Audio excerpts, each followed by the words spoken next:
All right, good afternoon. We are here yet again with another Marketing Experiments web clinic. Years and years of research. I was just reviewing our catalog. I think the new research catalog that more or less provides an overview of the experiments is probably going to be somewhere more than 600 pages, and that's just with a one-line description of the research that's gone into the clinics like you're seeing right now. In this particular clinic, we're addressing online advertising forensic. How and why a text-based PPC ad produced 47% more conversions. And you can comment using hashtag webclinic as we go forward. In the meantime, I'll be joined today by Erin Fagan. She is a research manager in our group. She oversaw the particular case study and experiment that we're going to be talking about. And we'll hear more from Erin later. She'll also help us as we begin live optimization. Partway through this session, we're going to be looking at the submissions from the audience and reviewing them, optimizing them on the fly to give you key transferable principles that will help you go back and get improvements in your own campaigns. And so, as we move forward, I want to draw your attention to a chart. We probably produced, 200 different charts for this particular study, analyzing paid search and, in particular, benchmarking performance. You'll notice on this chart that marketers identified their most frustrating challenges. And in particular, the top two were increasing leads and increasing ROI. And as you notice that, I'd like to bear down on that particular piece, increasing ROI. We're going to be focusing deeply on that one issue, that one particular challenge with today's session. And as we do so, I think I should raise a simple question. How can we achieve dramatic returns on simple changes? What can we do that doesn't require too much energy, too much effort, but could likely produce for us a significant increase in the results of our paid search campaigns? As we think about that, I want to talk to you about a particular experiment. In fact, I'm going to invite Erin to walk up here for just a moment. She's coming nearby where she's sitting in the studio. And this is Erin Fagan. Erin, you oversaw this project with North American Spine. I see that it's test protocol 4061. Mm-hmm. Tell us what the main objective of the experiment was.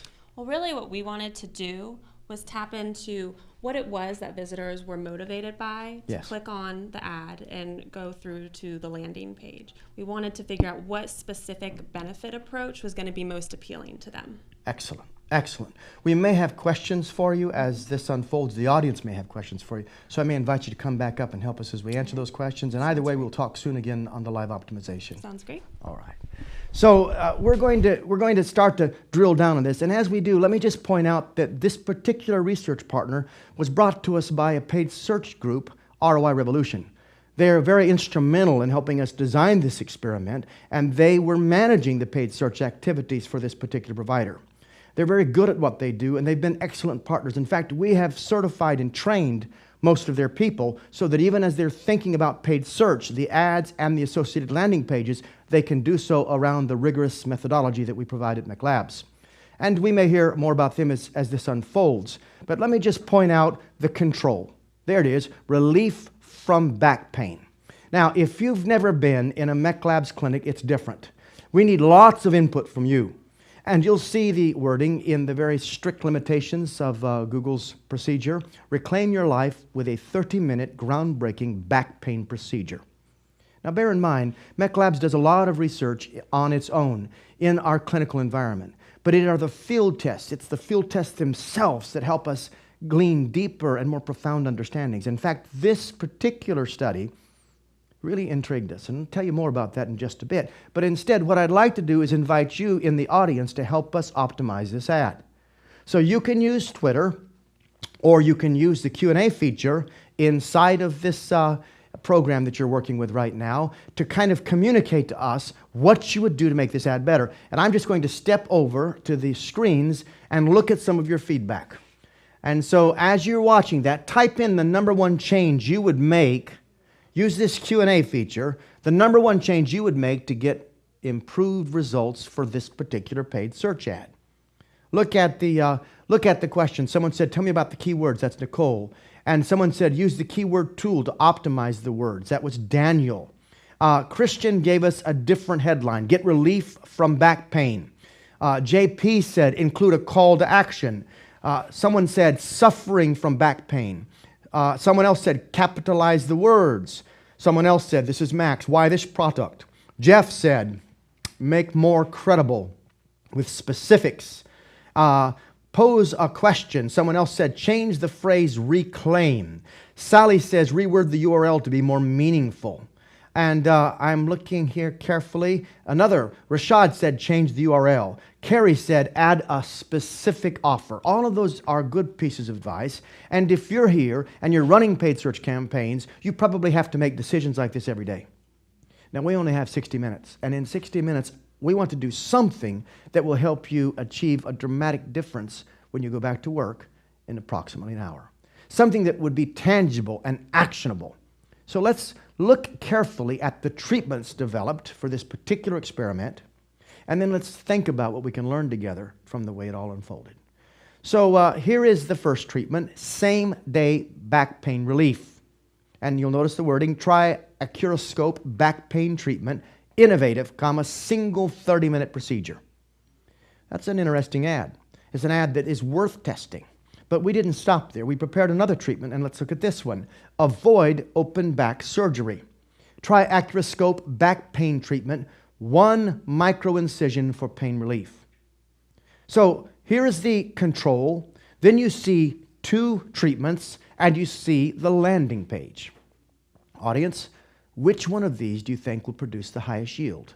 Is it the control, treatment 1, or treatment 2? Let me let you vote. Use the Q&A feature or use Twitter and talk to us. Which one do you think is the best performing paid search ad? And when I say best performing, I'm talking about the one that will produce the most revenue, the most ultimate conversions. So let's see how you're voting. Nicole says number 1. Ryan Fox says number 1. Dave says number 1. Bob says number 2. Charles says number 1. Vanessa says number 1. It looks like Ken says number 2. Laura says number 2. Then I see Michael for 1, and Tommy for 1, and Ted for 1, and Niall for 1, and Sarah for 1. So as your comments are coming in, know that we're not just looking so that we can talk to you now, but we're looking at your comments so we can measure the efficacy of this clinic.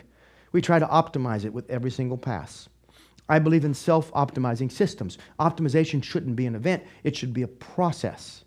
And so we look at the 3 ads, even as you did, and then we look at your feedback, and we have a large focus group.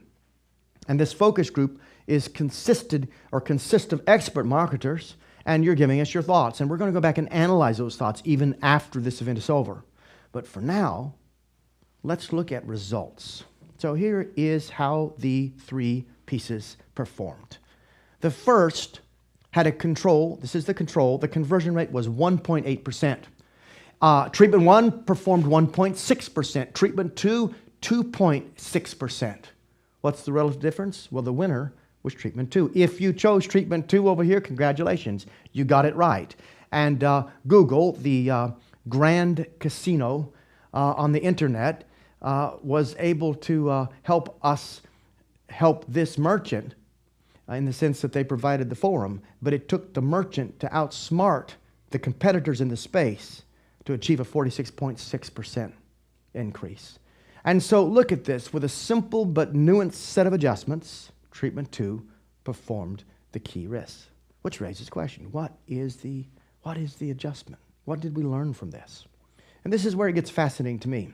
Because yes, we're going to take some principles. Yes, we're going to teach you. In fact, we're going to teach you 3 adjustments that you may be able to make. 3 ways to think about the ad you're developing now. But as you think about that, let's look at what we can learn in terms of discoveries from this experiment. What you're going to see is a list prepared by our own team as they thought about the action, as they thought about the results. It's not enough in testing to discover which treatment or which single, A, B, or C, which of these pieces of collateral won. It's much more important to ask, why did that particular expression win? And then connect that to a what question. What does that tell me about my customer or my prospective customer? So you have to think more deeply. Marketers are so busy asking how, they don't take enough time to ask why. And it's asking why that leads to the breakthroughs. Marketers have enough information. They need more wisdom, customer wisdom. Look at this first discovery. And it's not so much a discovery as it is a curiosity, something that provoked us to think. We noticed that prospects can be more motivated by the negative than the positive. Look at the difference. Relief from back pain, that's a positive. Avoid open back surgery, that's a negative. We notice something else. A few words can dramatically influence a prospect's perception. These ads had minor changes. If you think about them, the difference is important, but it's just a change of a few words, and yet the result was, I think, dramatic. Here's another curiosity. A paid search ad, though limited in length, can actually say too much. You say, what do you mean, say too much? Well, that's going to unfold more as this whole clinic continues. So stand by. Here's number 4. The best paid PC ad or the best paid search ad doesn't always get the most clicks. Now, to understand that, we'd almost have to go backwards. And if you go backwards, let's just walk back and rewind. There's a relative difference in what we see as a conversion rate, but there's a greater difference when we think about the difference between the associated clicks and the absolute conversion. You'll see more of this as this clinic unfolds. So we're going to discuss 3 paid search ad calibrations you can make to help you extract more ROI from your campaigns. The key here is to translate those discoveries into something actionable. It's not enough for us to share with you the latest findings. The real key is, how can I take those findings and apply them now in my own context? And to do that, we've tried to simplify the research and offer you these 3 points. And so let's look at the first one. A paid search ad is a promise in exchange for a click. Now, that's a single sentence. And we're going to use this sentence as more or less an organizing thought. You need to think of your paid search ad as a promise. If you don't think of it that way, you can't really see the adjustments that you need to make. Look at the ads as they unfold, and you'll see that in a sense, we're asking you to click in exchange for something. It's not so much because our company is better. It's not so much that we're trying to sell in the ad, but we're really selling a click. And in exchange, we're giving you something. We're promising you something. As you think about paid search in that way, it helps to start to unpack these 3 calibrations, and here's the first. Think about calibrating the core of the promise in your ad. And so let's unpack that. By testing variations on the core of the promise, we were able to discover that customers were more likely to desire avoiding back pain surgery than getting back pain relief. One is essentially a positive promise, and one is essentially a negative promise. And by moving from a positive to a negative promise, we are attempting to change the core of the promise itself. Now, that's only one way to change the core. What are some of the other ways that you can make a difference? What are some of the other ways that you can change the core of the promise? Well, let's look. Changing the promise in terms of its key benefit. So not this. Here is an ad that offers a description of what you receive, but more like this. Here is an ad that emphasizes a key benefit, and that benefit is ease of use, available with tap. Now, that's an example of promising a key benefit. Let's look at another way that you can calibrate the core of your promise, and that way is by promising an intangible. An intangible might be the security. It might be the quality. It might be the reliability. You might achieve that in a number of different ways. I'll show you an ad that doesn't do it very well, and we'll show you an ad that does it better. Look at this: lifetime warranty, lightweight, long-term durability, and trusted brand. Now, those are intangibles, but they're important intangibles. Sometimes you can achieve the same with specifics. Instead of lifetime warranty, or after that, you might say, 76 years in business, or, the kinds of specific facts that lead the person to make a conclusion. Nobody cares that you have 7,000 customers worldwide unless that's translated into the fact that, this must be a reliable company. A lot of people use their service. That's the kind of intangible that you can sometimes promise with your paid search ad and get a result. But that may be helpful or it may be hurtful, and that's why we have to test. In particular, it may be hurtful because you're promising an intangible before that matters.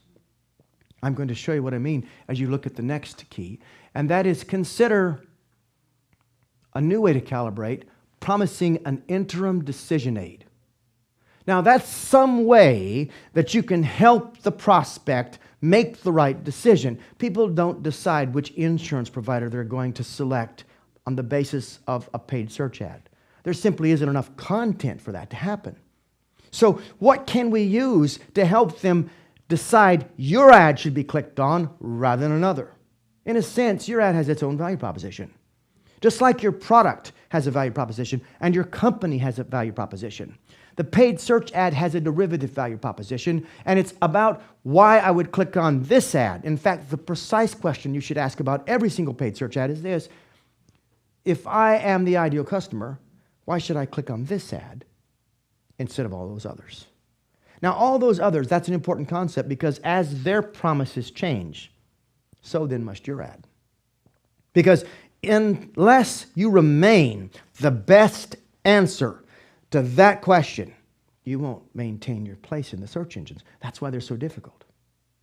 Thinking about that helps us go back and say, okay, I'm making a promise, and that promise is very important, but why would someone choose this particular promise and at this particular time?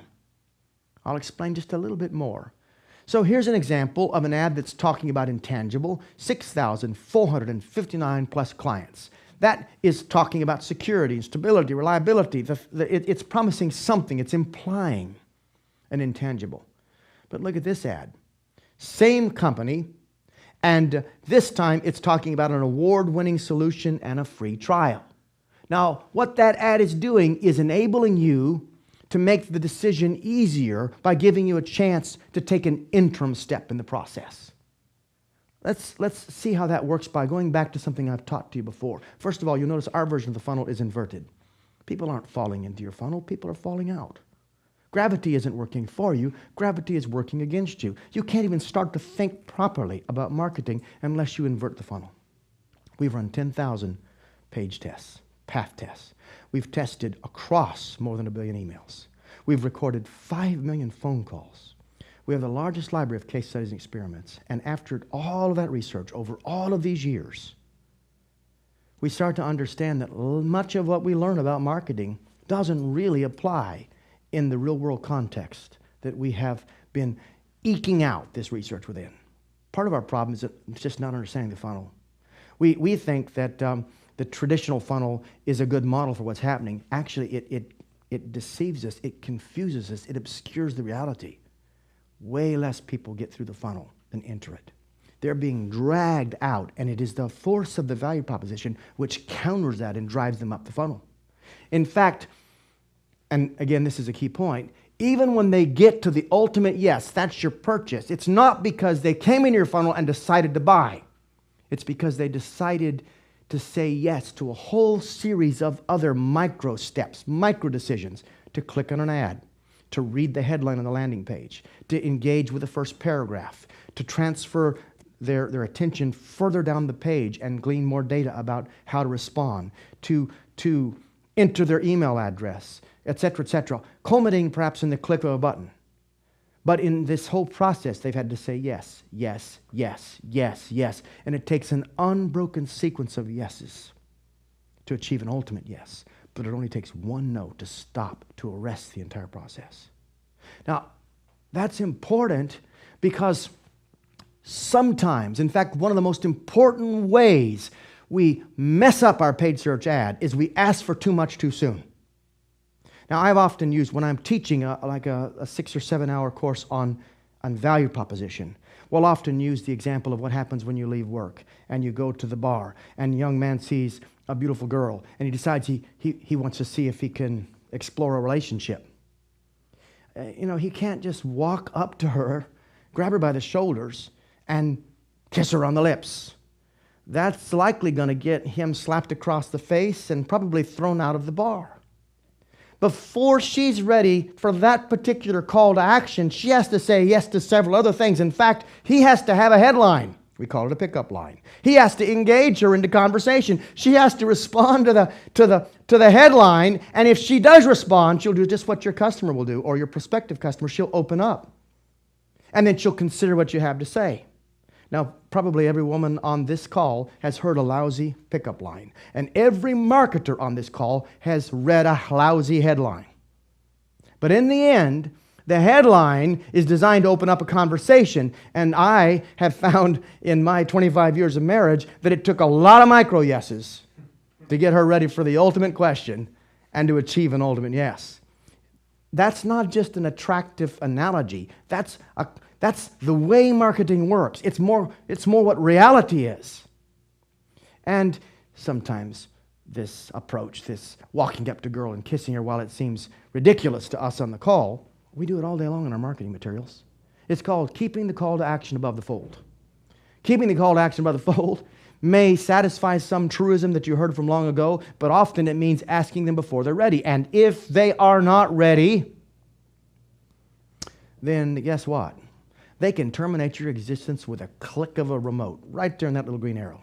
Ladies on the phone, don't you wish you had a remote, a mouse, and every time a guy pestered you with a bad pickup line, you could just click the button and he would disappear? You unfortunately don't have that power in the bar, but you certainly have that power on the internet, and that makes the job of marketers even more difficult. I point all of that out to point out that when you're designing a paid search ad, sometimes you need to recognize if they're not ready to buy, they're trying to make a decision. So promise them something that will help them get closer to the ultimate decision. An example might be seen here. In fact, if I back up, let me think. I'm thinking about the easiest way to explain that to you. I'll just mention this. It might be that you promise a free trial. It might be that you promise a download. It might be that you promise a comparison chart. But all of those are ways to get closer to the decision process, which finally leads us, and we're still on point one, calibrating the core of your promise, but we're almost done. And it leads to what I think is the essential question, and that is this. All right, I'm in the paid search engine. All these ads are promises. Some don't even know they're a promise, so they're a poor promise. But they must be suggesting something in exchange for a click, even if they don't know what they're suggesting or how they do it. But some of these ads are well designed, and some of them have really important offers. So how do I, let's suppose that I'm the prospective customer, how do I know which ad to choose? How do I make that selection? Well, candidly, it comes back to value proposition. I'm going to select the ad that promises me the most perceived value in exchange for the least amount of perceived costs. So you're going to choose the promise which has the most for the least. And in fact, if it has most, then by definition, it has an only factor. If your ad looks like the other ad, if your ad doesn't promise any more than the other ad promises, you're not likely going to see a significant click-through rate. So what you must do when you think about your ad is ask, how can I have an only factor in this ad? And every time your competitors change their messaging, you have to change yours. That's why a group like ROI Revolution can be instrumental for a group like North American Spine, because they will have people in there all day long looking at the search results, looking at the various ads, checking the messaging, and applying some of the very theories I'm talking about right now to make certain that your ad has the strongest value proposition. And in this case, it paid off heavily for North American Spine. Let me take you to the second. There's only three. And if you haven't been to one of these clinics before, we often get through this kind of dense, tight explanation and then get right into live optimization, applying what we're talking about. We're going to do that with you soon. So let's just learn a little bit more, and then we'll switch and look at examples submitted by the audience. Before I do, give me feedback. Is this helping you? In fact, there's great questions coming in. And some of these we may answer on our blog. But are you finding that we're going at the right pace? And is this something that's helping you as you think about your I'm seeing good feedback. Good, I'm watching. Keep that feedback coming because I calibrate. I'm trying to optimize on the fly. and make this the best presentation that we can possibly give you. So let's look at number 2, the quality of the click. Now, that's something we've heard before, but let's break it down and understand it, because there's something fascinating here about this particular case study that I think bears closer examination. Look at the click-through rate for each of these treatments. 0.138, 0.069, and 0.56 or 0.056. Wait a second. Think about that again. Wasn't the winning treatment treatment 1? Look at it carefully. Treatment 2 is only 0.56. Treatment 1 is 0.69. Treatment 1 outperformed treatment 2. And by the way, you marketers that were smug when you realized you picked number 2, you had a reason to be proud. But you marketers who picked number 1 might argue, well, see, we were right. Treatment 1 got more click-through. It did. But as you can see, if you pay attention up here in the relative difference, that there's more to it. Because, in fact, though treatment 1 got more clicks, treatment 2 achieved 46% more leads. Now listen, that's a lot more money in the bank. Let's assume the leads are of good quality. Let's assume that, or at least the identical quality, and they likely are, very close.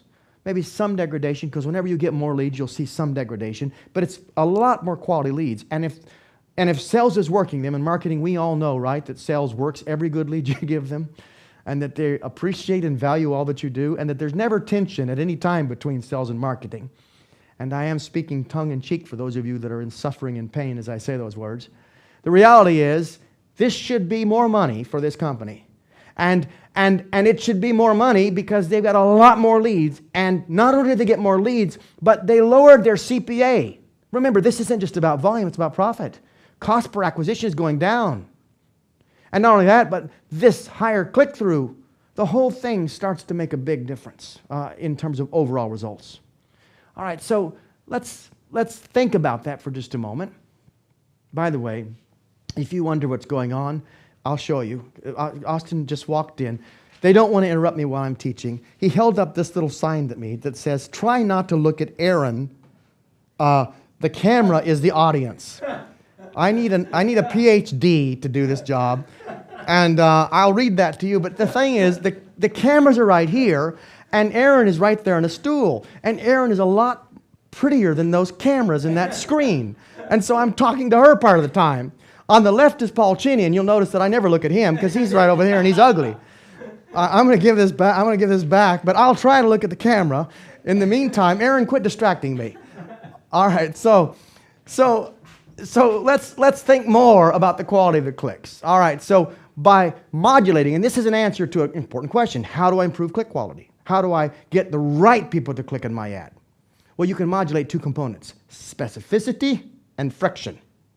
By modulating specificity and by modulating friction in the messaging of your PPC ad, you're able to pay for less clicks while increasing overall conversion. You'll see a significant increase not only in the revenue piece, but you should see a significant decrease in your CPA or cost per acquisition. So not this, but this. Think about the 2 ads. Think how they're different. That second ad is focused on people who are about to have or who are in danger, you might say, of back surgery. Now, we all know that back surgery is painful, it's difficult, and it produces dubious results. And I'll tell you something, I know a little bit about this group, and I know that they don't even want to help you if there's something better you can do on your own. If physical therapy will help you, if stretching will help you, if some other solution will help you, there's no sense in even using their procedure. Or their, as they say here, microincision. They're very good about that. They're very honest about that. So they have a very targeted audience. They want that patient that is likely going to need back surgery, but who's willing to do anything to avoid it. And they can offer a solution that produces a remarkable result, and that is, of course, the foundation of their business, and it's what informs their value proposition. What we've done here is change this ad so it's getting a select group of prospective customers. but it's also giving the sales group better, more qualified leads. And then it just has a downstream impact on the entire business. So think about it. It decreases click-through by 59%, but it increases conversion by 47%. Let's look at another example. Here is a credit card offer. Now, this is also from our files. It's a recent research report. And we've obscured the credit card image to give some anonymity to the partner. But look at this first.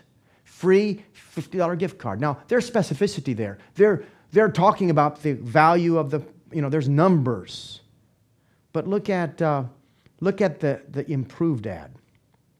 Free $50 gift card after qualifying transactions. Now it's really clear. There's a credit card image here, and you've got to be interested in a $50 gift card and a credit card to click on this ad. That's the difference in the language, and that difference translates into a change in results. So the second ad gets a 35% decrease in click-through, but the increase in conversion is 88%. So what we're doing is we're modulating two components, specificity and friction. And by doing that, we can ramp up the qualifying effort that goes on with the lead campaign itself. So let's think about ways to increase the quality of the click. And we'll do this rapidly. I'm watching my time. I think we're right on schedule. I'm going to just walk over here and look at some of your questions. And there's a lot coming in. And they're good questions. We may pick a few of these that we can try to answer. I'm just going to watch my time. And if we don't answer them for you now, we'll try to answer them for you later. And some of these we may answer in a good blog entry poll. So looking here at the screen again, let's look up. Adding your brand product name is one way to increase the quality of the click. I think we all know that one. Adding cost points. But bear in mind, cost is not just price. Cost could be the amount of time. Cost could be any effort or energy that's required by you in order to avail yourself of the solution. Price is just one way. And, well, look at this. Let's go back. Not this, but this. Not this, look at the difference from $1.29. We've added a cost point. Not this. Here's adding customer qualifiers. Simplify the way you bank. Find an account to fit your needs. But this. I think this. Let me back up here. There we go. Adding customer qualifiers. That's hybrid funds. By the way, in case you wonder just what happened, I have a screen here and I have a screen here. And the screen here was moving and this one wasn't. I don't know why, but I assume that's over in post-production. And I see that Luke has a gun now that he's waving at me. All right, so anyway, look at the screen, and what you can see is that the addition of the word hybrid funds gives us a customer qualifier. So that brings us to the third way to calibrate this paid search ad. And we talked about calibration 1, which was the core of the promise, calibration 2, which was the quality of the click. But let's look at one more. And you'll notice that we've been looking at this sentence at the top. First we talked about the promise. Then we talked about the click. And then we're going to talk about, you see that blank? That blank can be filled in with a lot of things. It might be a sale. It might be a lead. But whatever that object is there, we need clarity. Now listen to me carefully. We have very limited time. And I've tried to give you helpful information, but I think this third point is the most important one. I'm not telling you that testing the core of the promise, its category isn't good. I'm not saying that you'll want a quality click. I'm just saying that sometimes it's hard to get a quality click. Sometimes it's really hard to discern how to get the core of the promise right. I mean, you can look at two and say, I don't know which one will actually produce the highest yield, and until you test, you'll never know. But this third item, clarity, this is the one that we fail out most often, and yet it's the easiest one to correct. So I only have perhaps 5 minutes to teach this, but if you'll invest these next 5 minutes, I'm going to take you kind of deeply into 3 ways you can improve the clarity of what you're saying in your paid search ad. So here is the first. Take a look at this ad. Not this. Short is not always simple. What is this, by the way? Groundbreaking back pain procedure. Is this surgery? Is it an adjustment, like a chiropractic adjustment? Is it an exercise? What are you getting here? And then Look at the difference in the winning ad. A 1 micro incision. Now, I think that 1 micro incision is specific, it's clear, it conveys the simplicity of the whole approach, and it helps. When you have a value proposition, you don't need to resort to hype. You don't need to worry about some of the magical words that copywriters slave over. Because clarity trumps persuasion. Let's look at how to achieve that clarity. Now, I'm going to talk to you about 3 ways to achieve clarity, and you've probably not heard these from us before. And if you'll follow with these, we'll take that general principle and we'll give you something very specific. Now, you probably don't have time to do this, but if you have your own paid search ad, think about your own paid search ad right now and ask yourself what you can do with that paid search ad in order to improve it. If you can pull one up on your computer screen and still follow with us, do it. But as you think about it that way, I think it'll help you see the construction of your sentences. So let me work on the first principle, and that is use commonly understood nouns. Now look at the negative example. Power dialer. How many of you know what a power dialer is? Unless that's an important brand that everyone else is familiar with, it's a vague noun that doesn't immediately connect with understanding. Look at the difference in the example. Look at the words sales, contacts, how clear those nouns are. We know what you're talking about here, but we're not certain what you're talking about right there. Yes, some are. The target audience might be more so. But the point is not to argue over the technicalities of the 2 ads. The point is to think about every noun in your ad and ask you, do I need to explain this noun? Or does this noun explain itself? I'm going to say that again. Do I need to explain this noun with modifiers, or does this noun explain itself? Anybody here that's got writing experience in terms of a literature background knows that some of your great writers despised adjectives and adverbs. They said, if we can get the right noun, we don't need them. Hemingway was that way. In fact, Hemingway said, make every word tell. Now, I'm stressing that not because I dislike modifiers. In writing copy for sales, modifiers are powerful and they're good. But you shouldn't have to use your modifier to clarify a noun. You should use your modifier to intensify the appeal or the only factor associated with a noun. So let's look at something else.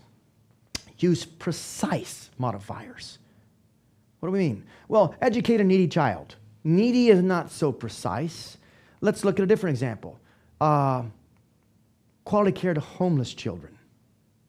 Okay, homeless is clearer than needy. You could be needy because you don't have an education. You can be needy because you're homeless. You could be needy because you don't have food. You can be needy in a lot of ways. But the word homeless is more specific. Now, is there a better example? Many. We just pulled these from the net to try and teach you a critical point. But as you think about them, don't get lost on the main point. Don't tell me you're the leading. That's vague. Tell me you're number 1 if you're number 1. And if you're not number 1, tell me something else that makes a big difference. Think about that. Then let me continue with lots of examples of precise modifiers. We'll see them as we go to the screen in live optimization in just a moment. Let me give you another one.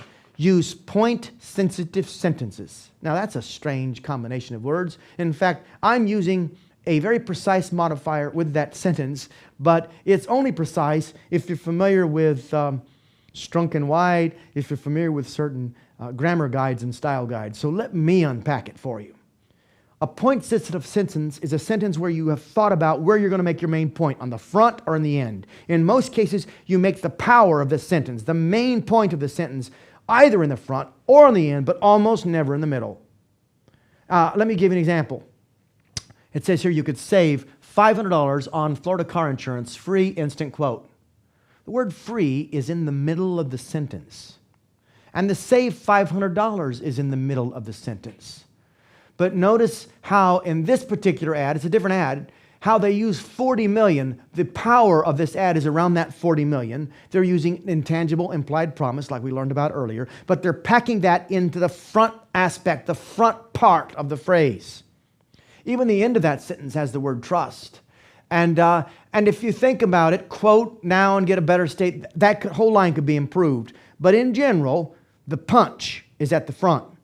Think about your sentence. Ask yourself, should it be at the front? Should it be at the back? but make certain it's not lost in the middle, and be very clear. And think again, where, in fact, when you're asking that question, ask, if I put my main point at the front of the sentence, will it be clear what I'm saying afterwards? Or ask, is the other part of the sentence building up towards something, and so I want to hit them in the end with the main point because it makes sense. It's like a climax to the building and development of the thought. So these three principles: use commonly understood nouns, use precise modifiers, and use point-sensitive sentences. All of that brings us to this point. Let's just look at what we've learned thus far. Live optimization is coming, and before that I want to tell you about something interesting we're doing. In fact, I'll just hint right now. We have an experiment. You see me looking over here. Daniel's standing here, and he's going to walk up in just a moment and tell you about something. We're going to do another round of experiments with North American Spine based on your input, and then we're going to report to you all about it. You'll hear more in just a second. But for now, let me just remind you of what we've been focused on for the last few minutes.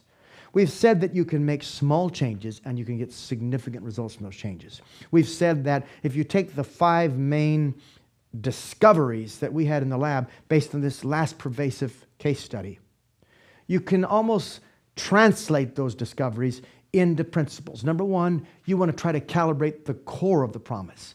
Number 2, you want to calibrate the quality of the clicks. And number 3, you want to calibrate the clarity of the offer. In doing that, you should be able to see significant results in your own paid search campaigns.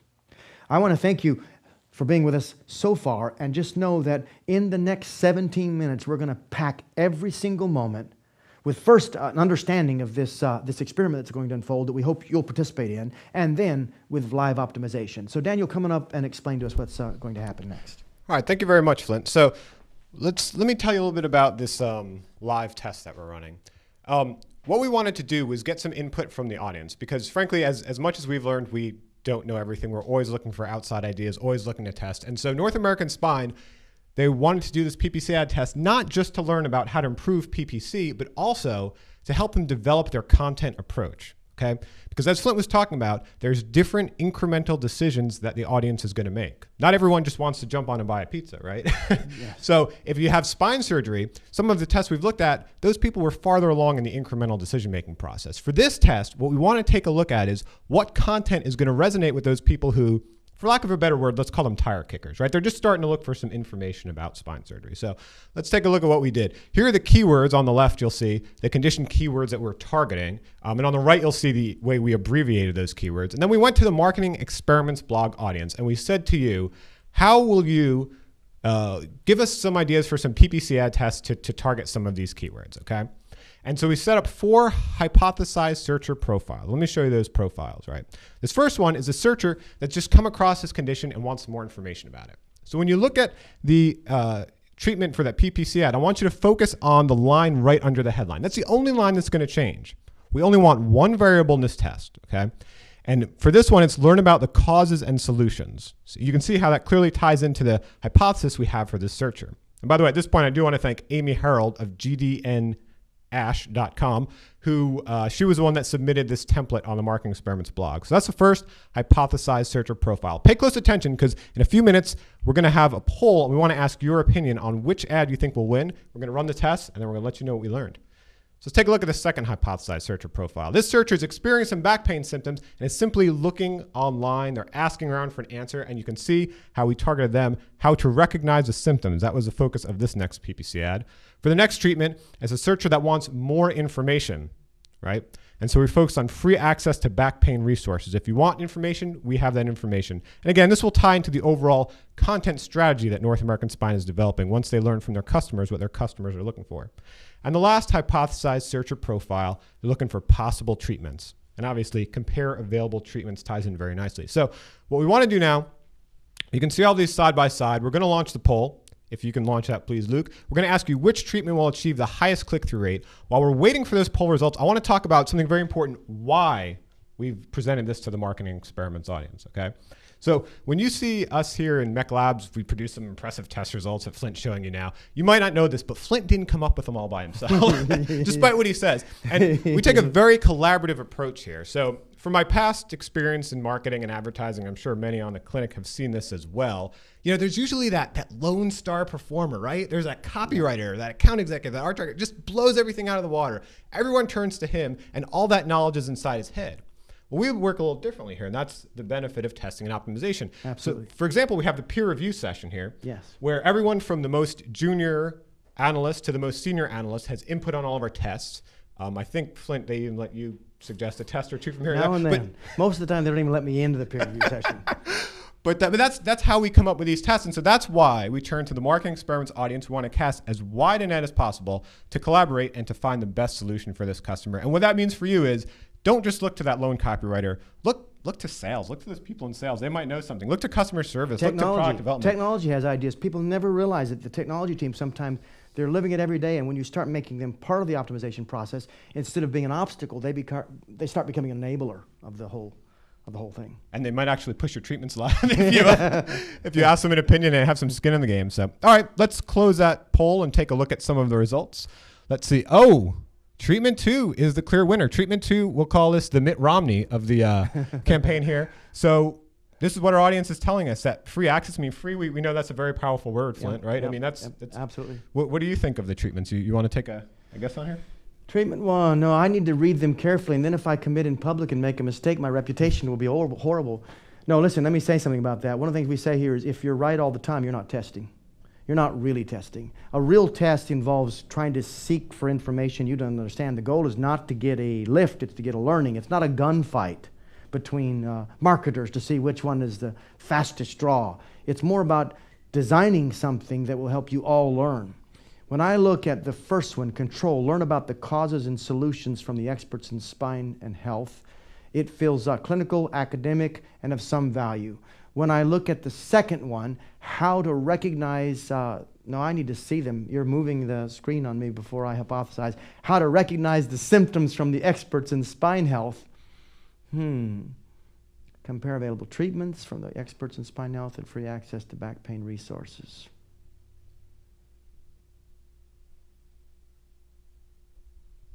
Well, by the way, the only thing that's changing is the second line under the headline. The second line under the headline. Interesting. Which is, when you say the second line, there's bigger differences than that, Paul. Yeah. And but it's in that section. Okay. I'll tell you what. One of the things we say when you design a treatment, and this is critical, don't design a treatment where you can see immediately what the winner is, but design a treatment where you get 2 or 3 treatments in a zone where any one of the 3 can win, and then you know you're getting a real test design.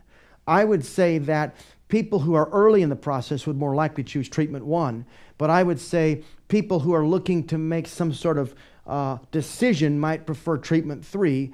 Treatment 2 is for those who are interested in back pain resources, and yes, it has the word free access, and it might be somebody early in the process just gathering data, but I think you're going to see that treatment 2 and treatment 3 are probably neck and neck, and we might be surprised about the winner. Well, and I don't know. Honestly, I don't know till you test. Well, thanks for letting me put you on the spot there, Flint. Most of the audience got to put me on the spot. He did. I'm going to get even with him. I like the look on his face. Most of the audience had to reply anonymously, but if you want to also in the audience, get out there and claim a winner, go on #WebClinic on Twitter. You can go on #WebClinic on Twitter. You can tell the world, I think this one's going to win. And we'll let you know on the blog. We'll let you know on future web clinics what we learned about this test. So excellent. Thanks a lot, Flint. We're going to shift fast into live optimization because we want to get you as many of these principles transferable as we can. I want to point out again that our partner in this has been ROI Revolution along with North American Spine, and I'm grateful for all they're doing. They'll be helping us as we run these tests, and they'll be working with us as we try to help you learn all that we can about how to get better results. Keep that in mind. Let's go forward. I'm looking at live optimization, and here is the first one. Audience, I'm going to need you. I need you all 9 minutes left. Speak to me. Treadmill Superstore. Here's your keywords. Treadmill. Buy treadmills and treadmills online. How would you make this ad better? And Aaron, I'm probably going to call you up here if you have some thoughts on this ad in just a moment. Just come on up beside me. As Aaron is coming up, I'm looking at your input.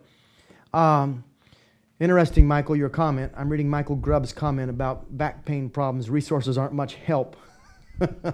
That's an interesting point. That's why the comparison ad is interesting to me. It says, Call to action in the title, it says it's a bad headline. It says fix the URL. It says include brand names. All right, Erin, what are your quick thoughts on this one? I think overall this ad lacks a little bit of specificity. Yes. Especially with huge selection of treadmills. What exactly is a huge selection? Are Yes. we talking hundreds of treadmills, thousands? How many different brands? Yes. I think we could definitely have an improvement there. Okay. All right, makes sense to me. I think when you look at this treadmill superstore is a key word. We found that store often will produce a yield. I don't know if the headline could be better, but the word superstore sometimes helps because it helps you think you've got quite a selection. Huge, back to specificity, is just not a precise modifier. And I wouldn't start with, hey, how can we say what we're saying better? I would start with a different question. Are we saying the right thing at all? I don't care about free delivery yet, and I don't care about 90-day free returns yet. In the purchase sequence, I don't worry about that until I start to think that this might be where I want to buy or what I want to buy. It's premature in the thought process. Back to Erin, back to my conversation earlier about the headline, the pickup line, and the bar. Maybe I see Erin in the bar and I don't walk up to her and kiss her on the lips because I have a little more sense than that. But it's also not the right time to walk up to her, show her a picture of my house with 3 bedrooms in it and say, listen, I'm planning on having 2 children. What about you? It doesn't matter how many children I'm planning to have right now. She doesn't even know that she wants to have a minute's conversation with me, and you're already talking about something too soon in the sequence of micro yeses. I think that's going on here. Now, the only way I would know if this is the right or the wrong ad is to compare to all the ads around it. But I would first of all ask, is this the right message at all? Back to the core of your promise. Then I would start optimizing with specificity and key components. So think about that. Let's move on. I'm going to the landing page for this ad, and I'd love to I'm looking at my time. Audience, tell me, you want to look at the landing page or you want to go to another ad? Tell me fast. I'm looking at your feedback under the Q&A or Twitter. Landing page or new ad? I'm watching. Ad, landing page. Somebody says it's a horrible landing page. All right, let's go to the ad. By the way, it is a horrible landing page, but you will get a 30-second optimization on the landing page. First of all, it has no key headline. It doesn't engage you in conversation. Doesn't express the value proposition. Has no iPath. Uses video at the top instead of text to draw you into a conversation. It is not the kind of page you optimize. It's the kind of page that you destroy and start over. We could help you with that. If you decide to make changes and you've submitted your ad, send them to us and we'll give you some feedback on it. Let's move on. And I'm going to go to the next submission. Culver City Symphony. This was submitted by John. Audience, how would you make this ad better? Quickly. I'm past the landing page. I'm watching for your feedback. More specific. Wow, that's harsh, P. BB says, worst ad ever. And then underneath it, Steven says, blow it up. Now, John, if you're hearing this harsh comments, please forgive our audience. They're frustrated marketers who've probably been hurried all day with deadlines. They're missing their budgets. They're underperforming. Their KPIs are off, and they're just mad at the world in general. But they're right. It's a really bad ad. I like the since 1963. Let me turn it over to Erin. Erin, tell me what your thoughts are. There's really no promise in this ad whatsoever. You're saying we're committed to music, but what does that mean to the visitor? It's like an institutional paid search ad, and I don't put a lot of stock in institutional paid search ads. I think you're right, Erin. I think the first question is, are we trying to get a click? And if we're trying to get a click, where are they at? Listen to me. Where are they at in the thought sequence at the point? When they get to this ad, what are they already thinking about? What's in their mind? And then how can I move them to the next micro yes with a single sort of promise that's clear and concise? And I don't know if that is the fact that, in fact, I can't know that until you tell me what you want them to do on the landing page. So here's the landing page, and it looks to me like you want them to attend concerts. That's what I would guess too. And if this brand is a well-known brand and people are looking to find concerts, then use the ad to tell me that there is a list of all available concerts and easy access. Say that in a way, get them here where they can register. If this is something beyond that, it's a symphony, so you may not be price sensitive. If it's a price sensitive audience, then you may say that you can buy a season's pass and get a major discount on tickets if they order now. I don't know what the motivator is yet till I know what you want them to do. But I can tell you, and I say this graciously, John, we could help you a lot on this. Redesign this ad, send it to us, and we'll give you feedback. The audience said a lot of good points. We'll review their feedback and if possible share some of the best of it with you. Let's go on because we have 4 minutes left. That's time enough to, well, I don't know, we can't change the world, but we can change one page search ad. So here's an ad. Need workers' comp advice. Be careful about questions and headlines. Audience, I want your input because it's been pretty good. Tell me what you think about this ad. Why you are talking, because of our time, I'm going to turn to Erin. Erin, tell us what you see. I think you make a great point with the question, and not only do they have a question in the headline, they follow up with a question in the first description. Yes. I think they're asking a lot and not giving enough to the visitors. Again, not making any promises. Would you like a job as an analyst at MECLABS? That's good feedback. That's exactly right. It's all questions and no information.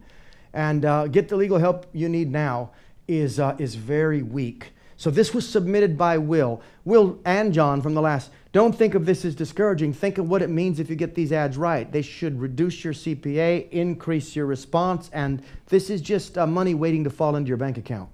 Let me just make some quick comments. The audience has said over here, this is Vanita, is the advice free? Good question. Different keywords, says Olin. The call to action, says Dave. Work-related injury help, someone says. Is this about a work-related injury? People are giving me questions. They're not even clear on what the ad's promising.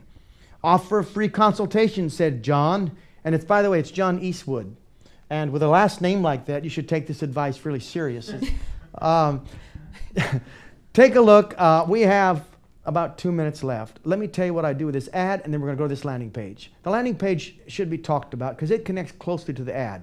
When you look at the landing page, we want to see them, it looks like click to call or somehow get in touch with us so that we can generate a lead. That's what it feels like to me. The page is as bad as the ad, though.